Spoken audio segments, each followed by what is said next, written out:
Today I'm going to show you how to make gluten-free crepes. 2 large eggs, 1 teaspoon of oil, 1 teaspoon of vanilla extract, and now we have 1.5 cups of milk,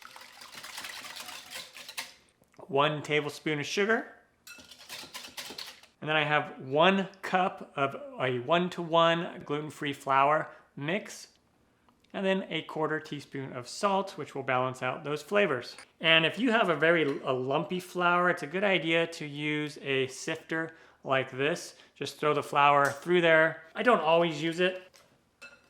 I have the burner set to medium heat. I have a little bit of butter in the pan, and we just let it heat up. And then I'm going to take some of my batter here, and I'm going to raise it off the heat, pour some in, tilt the pan, and just let it go on the bottom.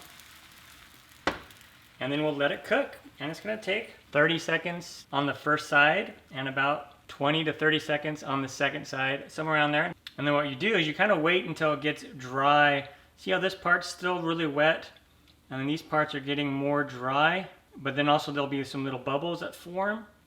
That's what we're looking for. And then just grab this edge and just go right underneath it, and then flip it over just like that. And then again, this side won't take very long. All right, I'll give it a check. Looking good.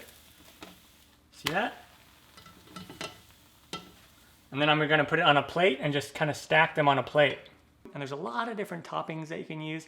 You can do Nutella, you can do like strawberries and fruit and cream. A lot of fillings, ideas that you can use for these. Kind of a simple, easy, but really tasty one is just lemon and powdered sugar. And then you can roll it or fold it. And on this one, I'm going to just do like this, fold it.